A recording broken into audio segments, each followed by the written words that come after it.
Okay, now we're going to the Nicot, the Borg family. This is in an area called the Entre du Mer.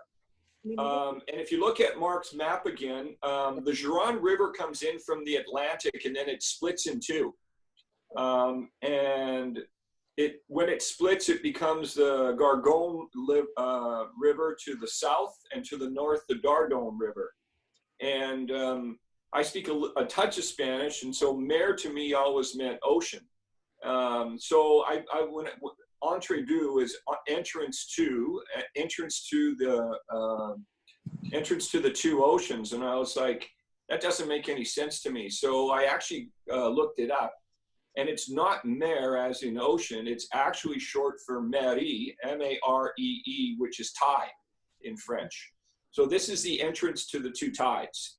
And I mentioned off the top, the Bordeaux region is an estuary system where it's a tidal river. So entrance to the two tides is really what Entre du Mer means.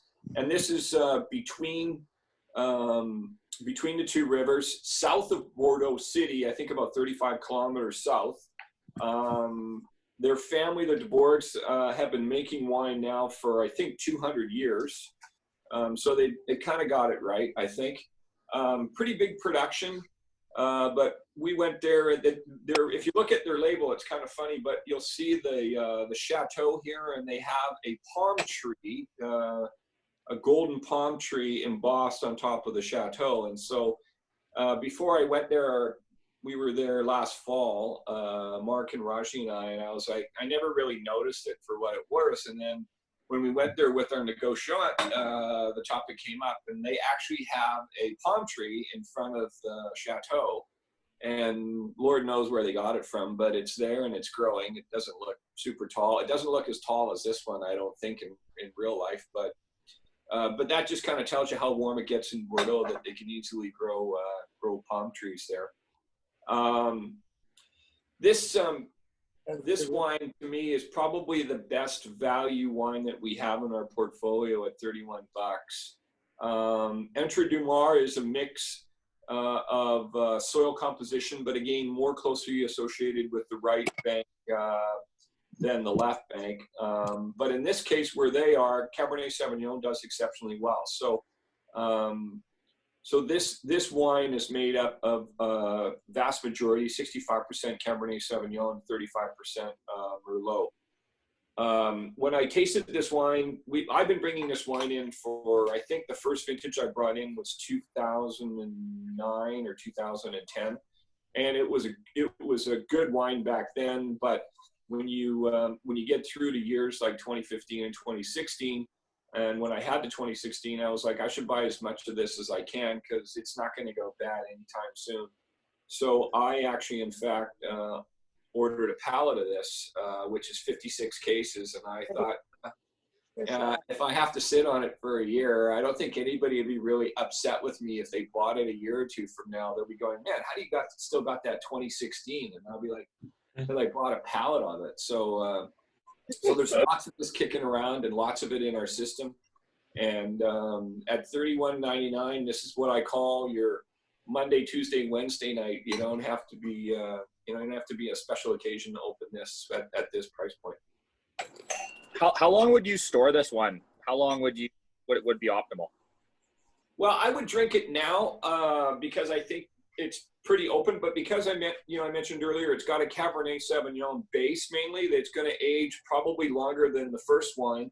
I wouldn't think there would be any hesitation on sticking this away for 5 or 7 years. So pretty easy to age this and open it up and be pretty happy 5 years from now. But the best way I tell people, and I'm a fan of this now myself, is and during these times that we're going through, I've opened some incredible killer wines, because I'm like, why do I have 12 of something? What if I get taken out by a car or coronavirus or whatever, right? Maybe I should have 11 of these, right? No matter what the cost is. So yeah, it's like, why don't we just open one now, right? So So what I would recommend people do is if you buy 6 or 12, open one right away and figure out if you like it, right? And if you like it, just keep opening them, right? And if you think it might get better or you're not sure, then stick the other ones away and open one again in say 6 months, right? And say, hey, wow, I think this is in a better spot than it was 6 months ago. I'm going to open them all now. Or you might go, hey, I want to see what it turns into 6 months from now, right? Or a year from now. So that's kind of how I drink my wines now when I order them from my personal cellar. And the one thing I get a little scared about is when I open one that I might have forgotten about, and then I kind of go, oh man, I better open the rest real soon because they're either all at a perfect spot or maybe they've gone over their apogee and they're on the way down. So I better get at them now before they go bad, and I just get less enjoyment out of them. So yeah, that would be my advice. Is that my comment would be it's not going to go bad fast. You probably got 5 to 10 years on it, but drink them over the next 5 or 10 years if you've got 6 or 12, and then just see where they go. Correct. Really dark color again, like the first wine, just purple in the glass. I actually really like that. See you. I like the aromatics on this a little bit more than I do on the Guibonet. Thank you. Definitely black fruits again. Maybe a little bit of olive tapenade and maybe even a touch of licorice on this.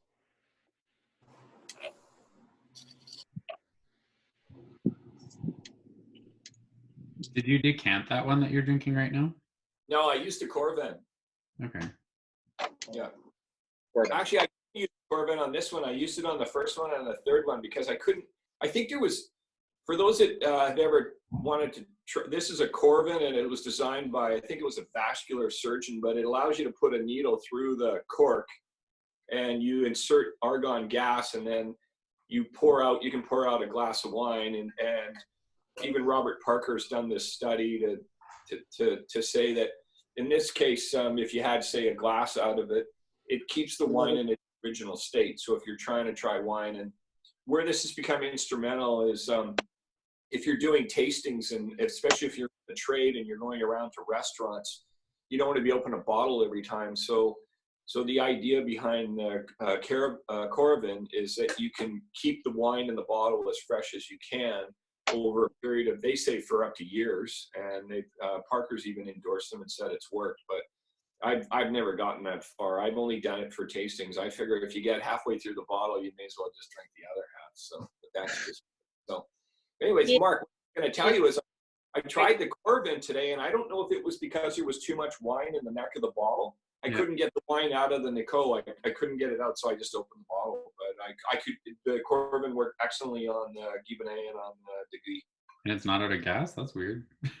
Yeah. I tried 2 different cylinders of argon to think maybe one was out, and couldn't get it out. So maybe I was just doing something wrong. Maybe they have a different cork. It's a little bit longer or something.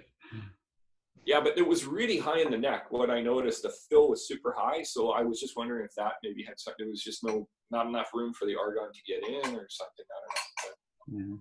But... Anybody drinking this now? I am. Yeah. Perfect. So, I like the aromatics. I'm going back to the first one, but first one's nice, a little muted compared to this. To me, this is You lost Wi-Fi? got a really nice nose.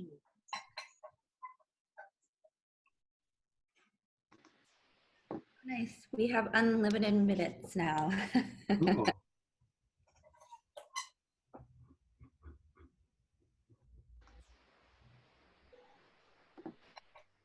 I think the Guibonet on the got a longer finish for me. It kind of hangs on your palate.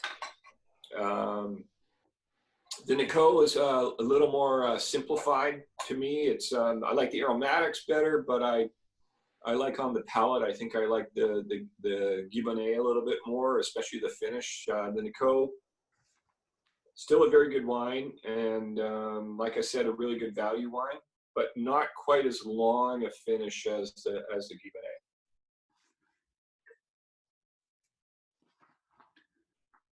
Pretty good though. And I think part of that is, my guess is because of the high content of Cabernet, that it hasn't really softened out yet. It needs maybe another year or so to really soften out.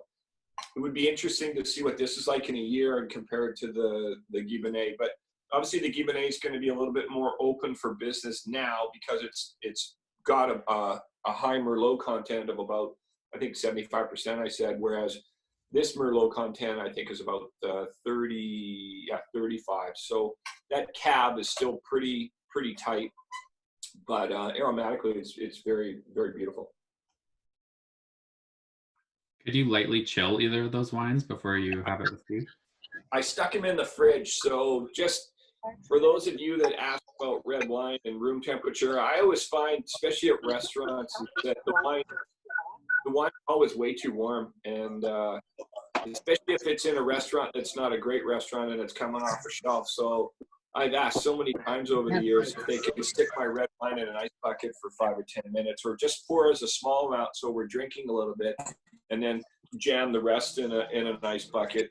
And but for my wines at home, I either take them straight out of my cellar, which is at 13 degrees Celsius here, or in this case, I stuck these in the fridge this morning. And left them in the fridge, and then I took them out about an hour before we started, and that's when I poured them, and now they're at a perfect temperature. They would be just below room temperature, and obviously they're going to warm up quick with the warm day today. So yeah, to answer your question, Mark, I often chill my red wines. Okay, any more comments or questions on the Nicot before we move over to the Degui? Okay,